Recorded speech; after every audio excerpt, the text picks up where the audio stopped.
Hi, welcome back. In this session, we're going to talk about the following concepts: logical connectives, simple and compound statements, truth values, and truth tables. And we're going to take some steps in applying these ideas to the analysis of arguments. And this material comes primarily from chapter 6 of your text. Okay? Now, excuse me. Let's talk about the logical connectives. These are words in natural language, okay, conjunction, disjunction, and so on, that play an important role in arguments. And what we're doing in this chapter is we're giving them a formal representation, and then we're analyzing the way these words interact with other parts of statements in the context of an argument. Okay? Now, conjunction is the word and it has all sorts of variants in natural language. So, for example, the word but, the word although, the words in addition, and so on can be used to capture what we call conjunction. Now, conjunction is simply one statement and another. I can give you an example. If I say, the ball is red and Johnny likes it, this is a conjunction. It's two statements put together with an and it's true under certain circumstances. In particular, a conjunction is true when both the parts, or the conjuncts, are true. Okay? Now, the symbol for and in our formal system for conjunction is the dot. All right? And so we can represent this part of speech with a dot. Okay? This represents the ball is red and Johnny likes it. Now, it's going to be easier to understand these concepts if we use something called statement letters to represent statements. Statement letters are the capital letters of the alphabet, P, Q, R, and so on, and they are meant to stand for what we call simple statements. A simple statement is a simple assertion in natural language, like the ball is red. And what makes it simple versus complex or compound is the fact that it's a statement that lacks any logical complexity. If I say the ball is not red, that's a compound statement because it's a combination of the statement the ball is red and negation. Okay, this term, not. The ball is not red is what we call compound. Okay?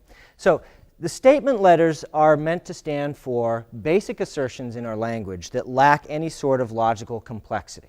All right, now we can express logical complexity in the following sort of way. If we let the letter P stand for the statement, the ball is red, then we can express something with a little more complexity, like the ball is not red, simply by using a combination of our logical connectives. Okay, so as we'll see when we get to negation, this will be represented as not P. All right, so the ideas that I want you to get right now are this. We're going to use statement letters to stand for simple expressions in English. Okay, and this will help us work through this list of logical connectives and get a sense of how they behave and what they mean. So to get back to the issue of conjunction, conjunction is something of the form P and Q. All right? This stands for an assertion in English like the ball is red and Johnny likes it. Okay. Let's talk about disjunction, which is a little more complicated. Conjunction has these synonyms in English. Disjunction has some synonyms too that I'm going to skip over for the moment. The point that I want to make about disjunction or statements in English is the following. In English, it has two meanings, the word or. All right, it has what we call an inclusive meaning, and it has something called an exclusive meaning. And I'll give you examples of each. If you ask me, how am I going to pass this class, Professor Fraser? And I say to you, well, either you'll do very well on the exams or you'll do well on the written assignments. Now, what I'm saying is you'll do one or the other, P or Q, but you could do both as well. I'm not going to fail you if you do well on the exams and you do well on the homeworks, right? So P or Q in this inclusive sense means one of these is true, the other, and possibly both, as my example illustrates. Now, there's also something called exclusive or in English, and I'll give you an example of that. They have very different meanings in some respects.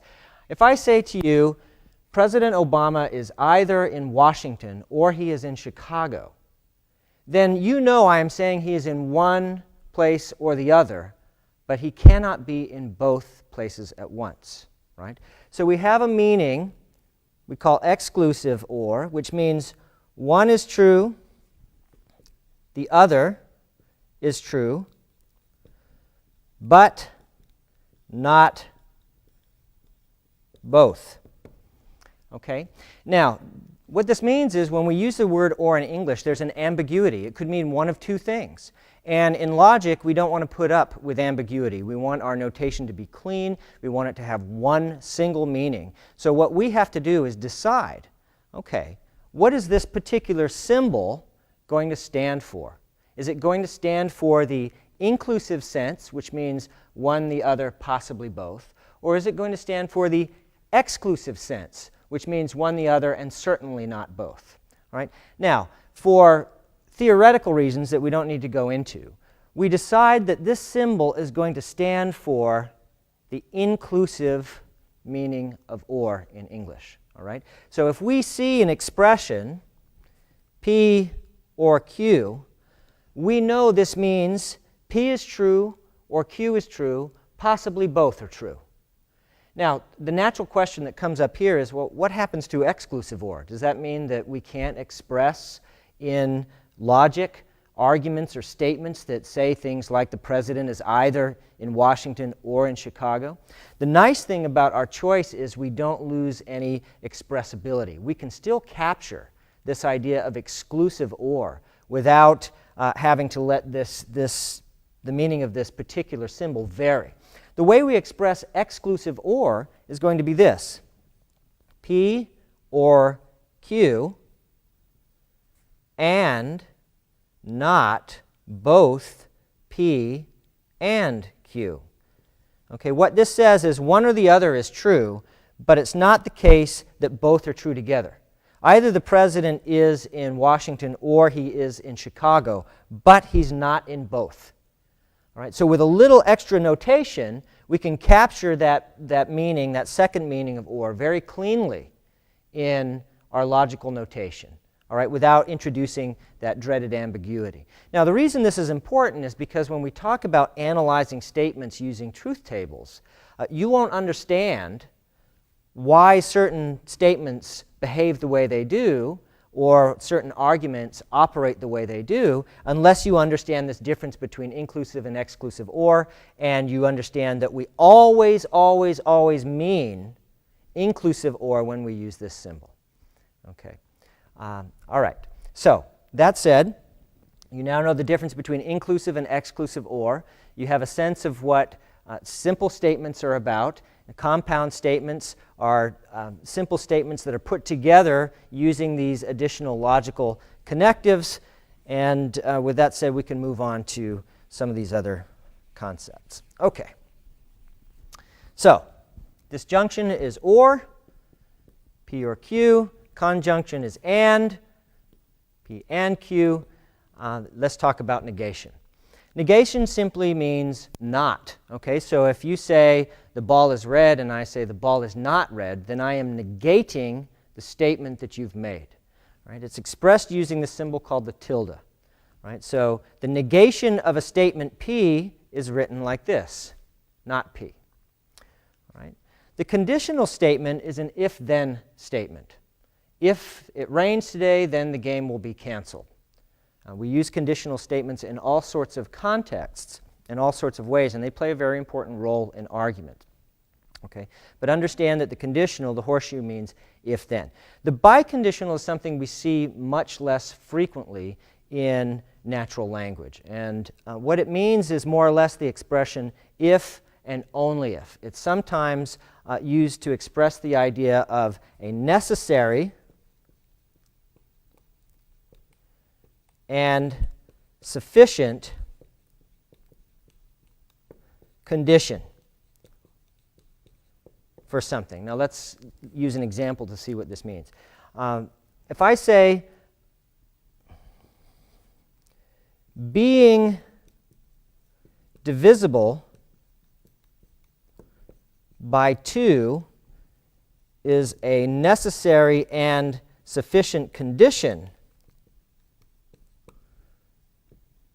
for being even, an even number, then I'm capturing this idea of a necessary and sufficient condition pretty well. What it means is if a number is divisible by 2, then it's even, and if it's even, it's divisible by 2. Okay? That means being divisible by 2 is required for something to be even, and it's enough to guarantee that it's even as well. Okay? Now, this will seem a little bit awkward to you probably because we use these terms so infrequently in natural language. But I want you to keep this example in mind, and that said, we'll move to the idea of a truth table. Now, a truth table in some ways is like this thing we discussed earlier called a Venn diagram. A Venn diagram is a visual way of representing the structure of an argument. And you can literally see that an argument is valid or invalid based on the Venn diagram you use to represent it. Now, Venn diagrams can be used for only a small number of arguments, and truth tables are much more powerful in the sense that you can analyze arguments with a lot of complexity, a lot of terms, and so on. All right? So, the idea behind a truth table is that a truth table gives you a visual representation of how certain compound statements, how should I put this? It gives you a sense of under what conditions they are true and what conditions they are false. So think about this. Let's use a simple example. We'll take the statement P to stand for, the statement letter P to stand for the ball is red. Statements are either true or they are false. There's no in between. We use a binary system in this kind of logic. There's no fuzzy logic here. Okay, the ball is either red or it isn't, right? So what we say is that a statement has a truth value. It is either true or it's false. And this exhausts all possibilities for P. Okay? Now, notice this. If the statement P stands for the ball is red, then we know what the statement not P stands for, right? Because this is negation. What negation does is it flips the truth value of the original statement. So if the ball is red, represented by P, is true, then what would we expect the negation of P to be? False. If this statement happens to be false, then its negation is going to be true. Now this is a compound statement. It has some complexity, not much, but it has some complexity that's represented in the use of the negation here. Okay? This is a simple statement. It has no logical complexity. What we've just seen here are two things. First of all, this column with two values is really a truth table. It simply spells out the possible combinations of true and false for this particular statement. Right? Here you have a continuation, in a sense, of this truth table, and it shows you how this compound statement behaves in terms of its truth value relative to this simpler statement. Right? Now, this reflects a general principle in the logic that we're studying. All right? Complex or compound statements will have truth values that depend on the truth values of the parts and how they're put together using these logical connectives. So we can have very complex expressions in logic, and we can analyze those expressions. We know exactly when they're going to be true or false based on the parts and how they're put together using these logical connectives. We say that logic is iterative in this way.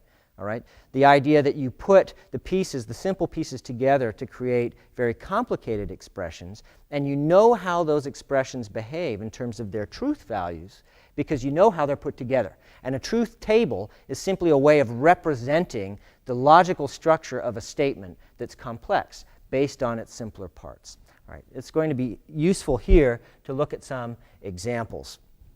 All right? Let's talk about the truth tables for each of these logical connectives because these will be very useful in understanding the concept generally. We talked about conjunction, P and Q. Now this is a compound expression. It's complex. It's made up of two simple expressions and the logical connective conjunction. All right. Well, the way this expression behaves logically will depend on its parts. Think about this. Think about our example, part of which I erased. The ball is red and Johnny will like it.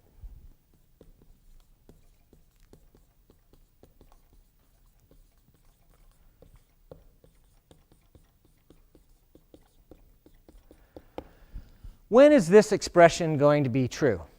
If the ball is blue, is this statement true, this compound statement? Clearly not, right? If this is false, then the whole thing is going to be false. The same is true of this. If Johnny does not like a red ball, he likes a blue one, but the ball is red, then the compound expression, the ball is red and Johnny will like it, is false. Intuitively, just looking at the English example, what we know is that a conjunction is going to be true when both its parts are true. Right? Okay, we can represent this in the truth table for conjunction. The conjunction is made up of P and Q. Okay, these are the simple components. And the truth value of the whole is going to depend on the truth value of the parts. But what are the possible combinations of truth values for P and Q taken together? When we looked at this example about P and the negation of P, we said, well, any statement letter, any statement, simple statement, is going to be either true or false. So we know that P can be true or P can be false. But now we're looking at the possible combinations of P and Q together.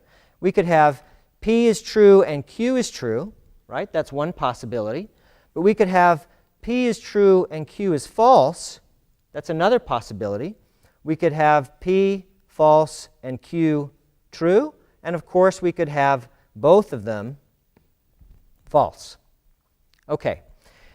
The truth table for P and Q taken as a conjunction is obviously more complicated than if we just look at P or Q as separate entities, because now we're looking at them together in combination. Now, P and Q as a compound statement, as I said, will have a truth value that depends on P and Q as parts. If P is true and Q is true together, then we recognize clearly this expression is true.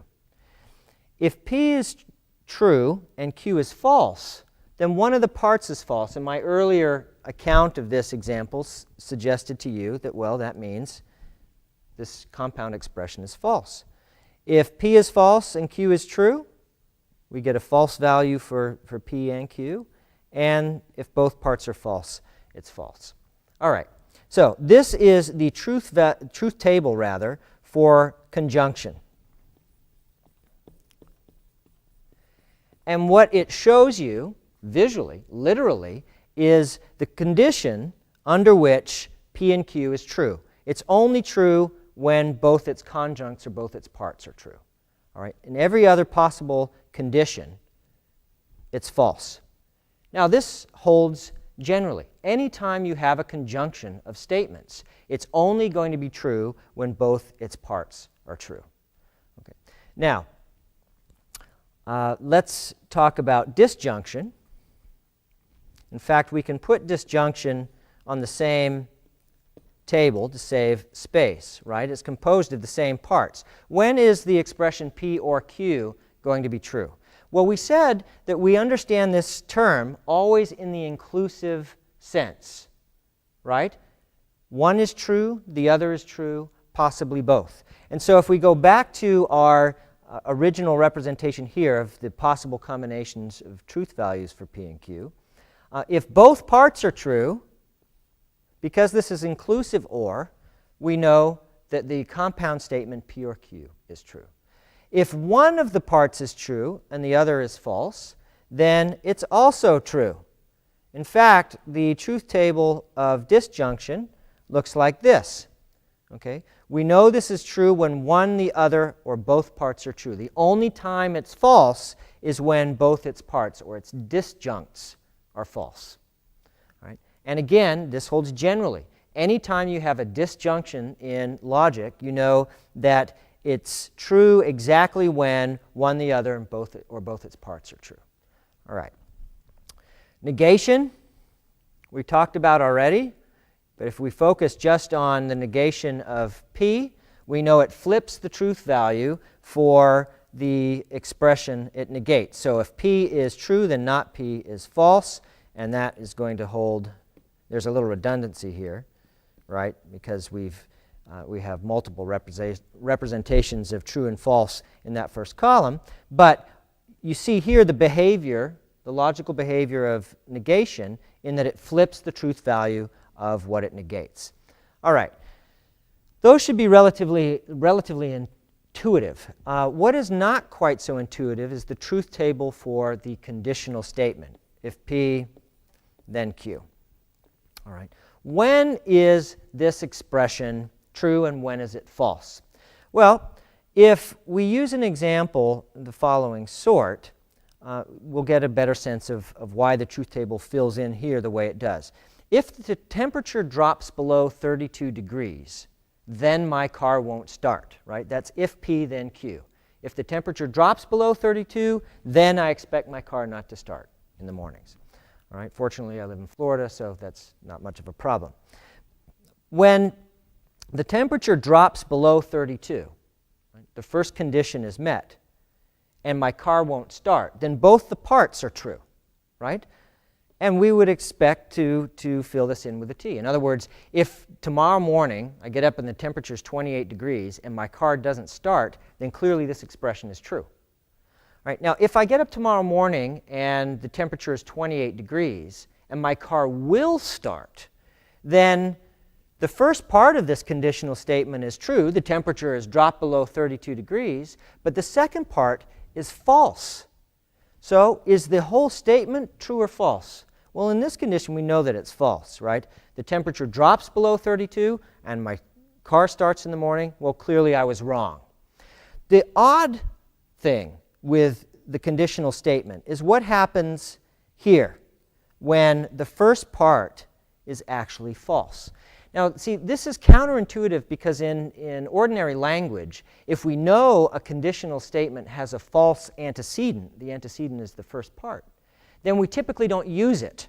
All right, so here we're looking at filling in the truth table for rather unnatural statements in natural language. And so we don't have a clear idea of when, or how rather, this should behave if the antecedent is false. So we have to fill in some truth values here. The question is, do we fill in T's or F's or some combination of the two when the antecedent of the conditional is false? Now think again about this statement. If the temperature drops below 32 degrees, then my car won't start. Think about filling in these two spaces here in the following way. Under what conditions could you be guaranteed my conditional statement is false?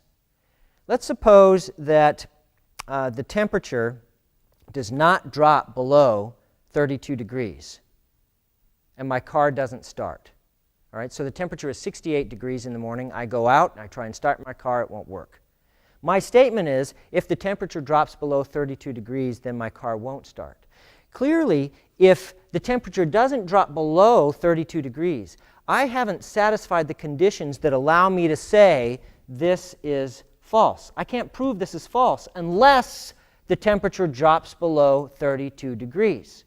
All right? So in both of these conditions here, where the antecedent of the conditional is false, we don't have the information to show that this is in fact true or false.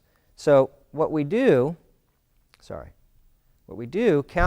counterintuitively, is we say, well, we know it's false, this conditional, exactly when this is true and this is false. But if the antecedent is false, we can't disprove it. We can't know that it's false. So we put in true for both. Now, again, this is counterintuitive. There are some examples in your textbook that help you flesh this idea out.